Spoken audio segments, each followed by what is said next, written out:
आउज़ बिल्लाहि मिनश्शैतानिर्रजीम बिस्मिल्लाहिर्रहमानिर्रहीम। हैरत अंगेज़ के नाज़रीन व सामाईन को अब्दुर्रहमान का सलाम पेश है। नाज़रीन, आपने अक्सर देखा होगा कि जब त्यारे फ़ज़ा में परवाज़ कर रहे होते हैं तो उस दौरान आसमान पर दो लकीरें बनती नज़र आती हैं, मगर इनके बनने की वजह क्या होती है इस बात से बहुत कम लोग वाकिफ़ हैं। इसके अलावा नाज़रीन, अगर आपने कभी जहाज़ का सफ़र किया हो तो आपके जहन में ये सवालात ज़रूर जन्म लिए होंगे कि आखिर त्यारों की नशिस्तें नीले रंग की क्यों होती हैं और जहाज़ का अमला अपने हाथ पीछे क्यों बांध कर रखता है।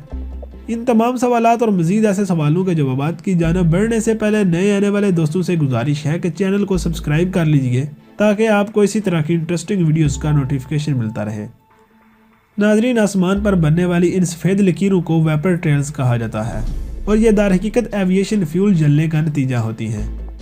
जब ईंधन जलता है तो वो कार्बन डाइऑक्साइड और पानी बनाता है जो किसी भी त्यारे के पीछे नन्हे कतरों को छोड़ जाते हैं। नाज़रीन, अगर आप तवज्जो से देखें तो आप देखेंगे कि किसी त्यारे और इन लकीरों के दरमियान एक खला होता है। इसकी वजह यह है कि गैस को इन कतरों की शक्ल में ढलने के लिए कुछ वक्त दरकार होता है। ये त्यारों की बुलंदी दर्जा हरारत और हवा में नमी पर होता है कि इनकी लकीरों की मोटाई और दुरानियाँ कितना होगा। पतली और जल्द तहलील होने वाली लकीर का मतलब ये होता है कि बुलंदी पर हवा में नमी कम है, जबकि मोटी और देर तक बरकरार रहने वाली लकीर हवा में नमी की निशानी साबित होती है। इसके बाद हमारे नाजरीन का अगला सवाल था कि जहाज़ की खिड़कियों के नीचे एक छोटा सा सुराख क्यों होता है।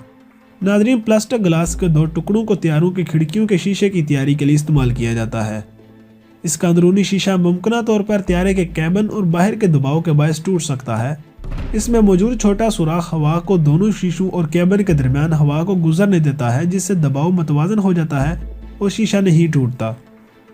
इसके बाद अगला सवाल था कि जहाज़ की नशिस्तों की रंगत नीली ही क्यों होती है।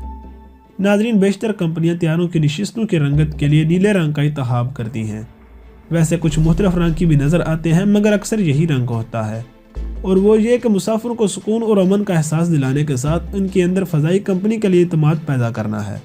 नाज़रीन, फ़ज़ाई कंपनियों के ख्याल में ये रंग नर्वस मुसाफिरों को ज़्यादा महफूज और सुकून का एहसास दिलाता है। इस रंगत का इंतखाब अक्सर बड़ी कंपनियां और हस्पताल भी इस वजह से करते हैं। नाज़रीन, एक मशहूर वेबसाइट के मुताबिक ये रंग इंसानी जहन और जिस्म के लिए फ़ायदेमंद तस्वुर किया जाता है, जो कि मेटाबॉलिज्म को सुस्त करके सुकून का एहसास पैदा करता है। नाज़रीन, इसके बाद अगला सवाल था कि जहाज़ की खिड़कियाँ गोल क्यों होती हैं। दरहकीकत ये कोई पहला इंतखाब नहीं है, बल्कि पहले त्यारों में चौकोर खिड़कियाँ ही लगाई जाती थी, लेकिन वो त्यारों के हादसात में इजाफे का बायस बनती थी। 1950 की दहाई में जब कमर्शियल त्यारे तेज़ और बड़े होने लगे तो त्यारों को कभी कभार फ़ज़ा में टूट कर बिखरने का सामना होने लगा। 1954 में इस तरह के दो हादसात पेश आए और 56 मुसाफिर हलाक हो गए। तफ्तीशकारों ने तफ्तीश के दौरान चौकोर खिड़कियों के कोनों में एक खामी को दरियाफ्त किया जो प्रेशराइज्ड कंपनी में दबाव बढ़ा देने का बायस बनती है, जिससे त्यारा टूटने का इम्कान बढ़ जाता है। इस हवाले से एक टेस्ट के दौरान रॉयल एयरक्राफ्ट एस्टेब्लिशमेंट ने दरियाफ्त किया कि त्यारों का 70% दबाव खिड़कियों के तेज़ कोनों के बायस बढ़ता है। इसके मुकाबले में गोल खिड़कियाँ इस दबाव को मुतवाज़न तौर पर मुंतशिर करती हैं। इसी वजह से वो फौरी तौर पर मुसाफिर त्यारों के लिए नया मायार बन गई। नाज़रीन, त्यारे में आप जो भी खिड़की देखते हैं उनमें 3 चौखटे होते हैं।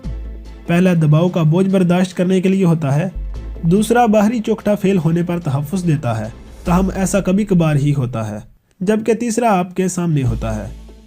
इसके बाद अगला सवाल था कि जहाज़ का अमला अपने हाथ पीछे क्यों बांध कर रखता है।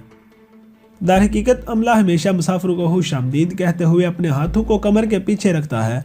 इसके बाद जब अमला वापस त्यारे के कैबिन की जानब जाता है तो वो ये नहीं देखते कि सीट बेल्ट ठीक से बांध ली गई हैं या मुसाफिरों ने फ़ोन बंद कर दिए हैं या नहीं, तो वो ऐसा एक ख़ास वजह से करते हैं जो अक्सर अफराद को मालूम नहीं होती, और वो वजह काफ़ी सादा भी है। त्यारे के टेक ऑफ से कबल अमले को परवाज़ में सफ़र करने वाले मुसाफिरों की गिनती करना होती है। तो इसका एक तरीका तो परवाज़ में मुसाफिरों की आमद है या जब मुसाफिर नशिस्तों पर बैठ जाते हैं। इस मकसद के लिए त्यारे के अमले के पास एक खुसूसी काउंटर होता है और यही वजह है कि इनके हाथ कमर पर होते हैं, क्योंकि वो काउंटर के ज़रिए मुसाफिरों की गिनती कर रहे होते हैं और ऐसा करते हुए उनकी कोशिश होती है कि वो लोगों की तवज्जो का मरकज़ ना बने। और इसके बाद अगला सवाल है कि जहाज़ के फुट ट्रे के नीचे हुक क्यों लगी होती है। नाज़रीन, दरहकीकत ये छोटा सा हुक बुनियादी तौर पर कोट टांगने के लिए होता है, जबकि आप इस पर अपने एयरफोन और स्वेटर या दीगर कपड़े भी टांग सकते हैं। कुछ त्यारों में यह हुक एक साइड में होता है, मगर वो भी कोट टांगने के लिए ही होता है। مگر کچھ طیارے ایسے بھی ہوتے ہیں جن میں یہ سہولت موجود ہی نہیں ہوتی۔ دراصل کسی طیارے میں کوٹ ہک کا ہونا اس کمپنی کی اپنی مرضی کے مطابق ہوتا ہے۔ ناظرین، جب فضائی کمپنیاں طیارے مختلف کمپنیوں سے خریدتی ہیں تو وہ اس کی سجاوٹ دیگر کمپنیوں سے کرواتی ہیں، تو فضائی کمپنی اگر چاہے تو یہ ہک نظر آتا ہے، ورنہ ہو سکتا ہے کہ آپ کو اسے دیکھنے کا اتفاق ہی نہ ہو۔ اور اسی کے ساتھ آج کے موضوع کا اختتام ہوتا ہے۔ اگر آپ کو یہ ویڈیو پسند آئے تو اس کو لائک اور شیئر کرنا مت بھولیے گا۔ اللہ حافظ۔